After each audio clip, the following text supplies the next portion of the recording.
O que é um documento desclassificado que é tão inacreditável que soa falso. Operação Incemeat. Um oficial britânico morto lava a Espanha durante a Segunda Guerra Mundial. Com uma pasta de documentos ultrasecretos algemada ao pulso. A Espanha neutra, mas como nação fascista, apoia a Alemanha tacitamente e permite que fotografem os documentos antes de devolvê-los aos britânicos. Assim eles continuam a permanecer neutros. Os documentos detalham um plano aliado para lançar uma invasão naval na Grécia e atacar a Alemanha a partir do baixo ventre mole que são os Balcãs e a Hungria. Os alemães comem a isca, e o eixo move forças para se defender contra esta frente na Grécia. No entanto, é aqui que os aliados revelam seu cartão de armadilha e invadem uma Sicília muito mais mal defendida. O oficial britânico era um desabrigado galês aleatório que havia morrido recentemente, que se vestia de oficial britânico.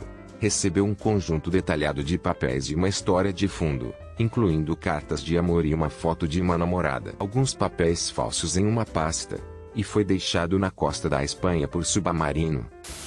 Os destroços do Titanic foram encontrados porque a Marinha estava procurando os destroços de 2 submarinos nucleares na área. Eles encenaram a expedição como um empreendimento privado para encontrar o Titanic para cobrir o fato de que eles estavam realmente procurando os submarinos. Eles acabaram encontrando todos os 3 destroços.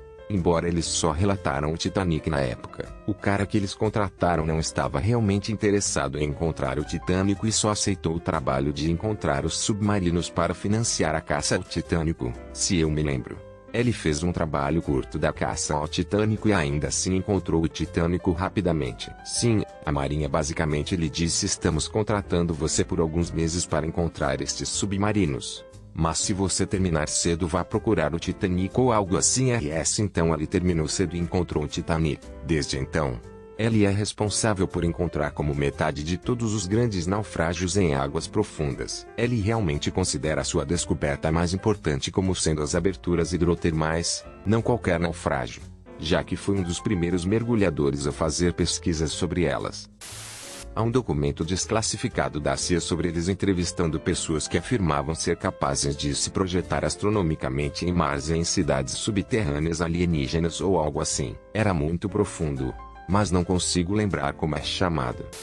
As bombas-bomba foram uma arma experimental da Segunda Guerra Mundial desenvolvida pelos Estados Unidos. A bomba consistia em um invólucro em forma de bomba com mais de 1000 compartimentos, cada um contendo um morcego mexicano hibernante de cauda livre com uma pequena bomba incendiária temporizada acoplada. Lançados de um bombardeiro ao amanhecer, os invólucros lançavam um paraquedas no meio do voo e se abriam para liberar os morcegos, que depois se dispersavam e se empoleiravam em beirados e sótãos num raio de 32 a 64 quilômetros. Os incendiários, que eram colocados em temporizadores, acenderiam e iniciariam incêndios em locais inacessíveis nas construções de madeira e papel em grande parte das cidades japonesas que eram o alvo da arma. A Marinha dos Estados Unidos assumiu o controle em agosto de 1943.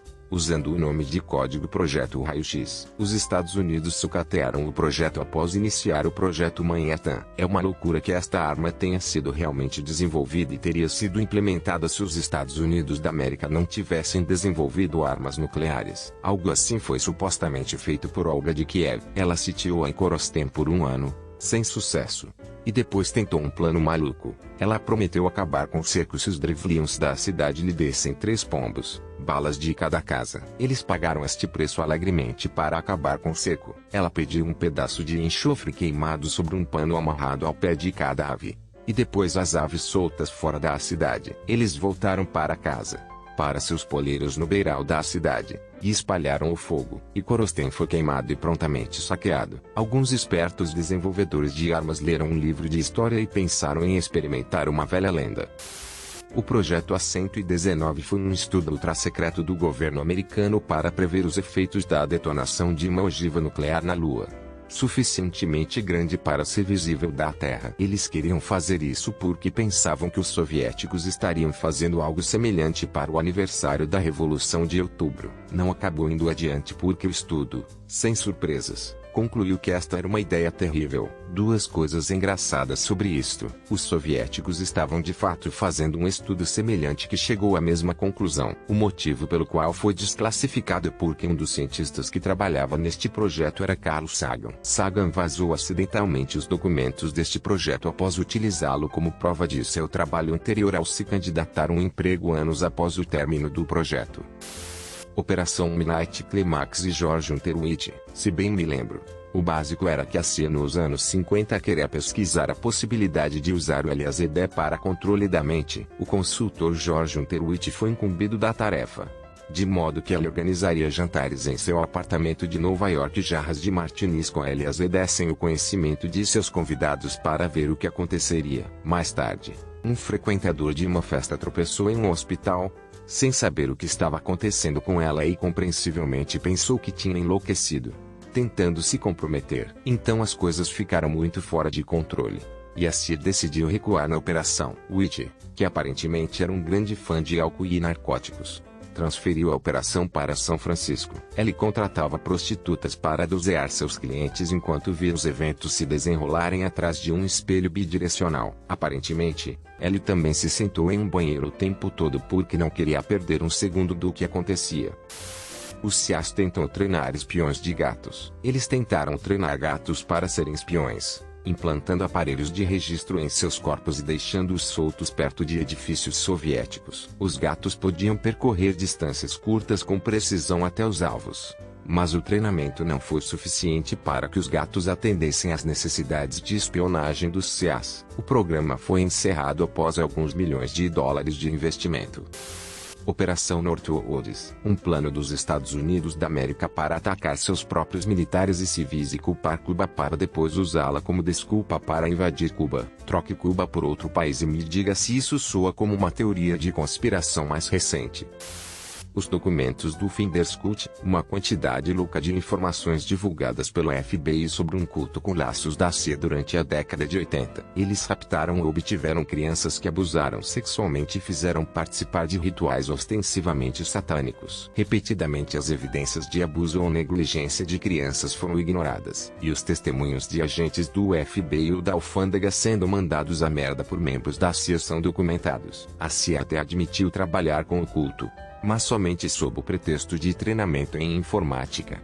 O culto operou sob o disfarce de uma dessas novas faixas etárias e supõe que eles estavam tentando moldar as crianças no que eles pensavam ser uma forma melhor, varrido como apenas pânico satânico, mas estava longe disso. Programa Phoenix. As técnicas de tortura da Baía de Guantánamo foram desenvolvidas pelo Programa Fênix da CIA no Vietnã. Os guardas de Guantánamo não inventaram sozinhos o interrogatório aperfeiçoado. Eles foram ensinados. Antes da Baía de Guantánamo, as técnicas de tortura eram utilizadas na América Latina. A imagem do homem de capuz preto, La Capuchi, em pé sobre uma caixa em estilo crucifixo com fios pendurados foi usada na América Latina conhecida como La Cama depois de uma mulher chilena capturada. Há uma gravação de áudio do Unichon falando com um cara do Kaiser permanente sobre como eles desmantelariam o sistema de saúde. Eles até dizem algo do tipo não se trata de fornecer mais cuidados. Trata-se de fornecer menos. Honestamente, muitas das gravações de áudio do Unichon são confusas. Como toda a guerra contra as substâncias foi apenas para atingir hippies e negros. Ambos são inimigos políticos do Unichon porque não votam nele. Documentos de 28 páginas mostrando que a Arábia Saudita financiou uma série seca da sequência de Ija King de 11 de setembro em 1999. Acho que também lhes vendemos recentemente 500 milhões de dólares em armas depois que seu príncipe assassinou um jornalista americano com uma serra de ossos. Eles são considerados nossos aliados. Imagino que o que já tenha sido dito inúmeras vezes. O que realmente se destaca sobre o corpo de documentação que temos à nossa disposição não é tanto o que está registrado como o que está redigido. Coisas bilhares foram feitas em inúmeras agências e durante décadas sob os auspícios dela, ou de seus projetos sucessores. E ainda assim, uma tonelada dos documentos da FOIA são fortemente redatribuídos. Considerando a natureza monstruosa do comportamento que sabemos que eles se envolveram. Que porra está sob toda essa tinta preta? No Canadá, O tratamento de crianças indígenas raptadas longe de suas famílias e em escolas residenciais foi tão duro que o termo síndrome das escolas residenciais foi inventado para descrever o PTSD sofrido pelas vítimas. Além dos espancamentos, crise existencial perpetrada contra crianças de 5 anos de idade, havia a questão de estudos médicos antiéticos, como a fome deliberada de 1000 crianças para estudar a desnutrição. Esqueci o nome do projeto, mas lembro-me de ler sobre um conceito da era da Guerra Fria para uma arma que era essencialmente um foguete com um motor nuclear, mas ao invés de lançá-lo em um alvo, o foguete sobrevoaria uma área e lançaria radiação sobre ela. Projeto Plutão era um míssil de cruzeiro que atacava múltiplos alvos com ogivas nucleares e depois voou em volta vomitando radiação até cair. Foi cancelado por ser muito provocativo. Não realmente um documento, mas um processo judicial civil. Foi basicamente provado no Tribunal Civil que a Emily Carunho foi assassinada pela CIA, FBI e Polícia Local de Memphis e a decisão sobre o caso afirmava isso. Portanto, em um tribunal, você tem uma decisão unânime de que a CIA e o FBI o mataram. E quase ninguém sabe disso.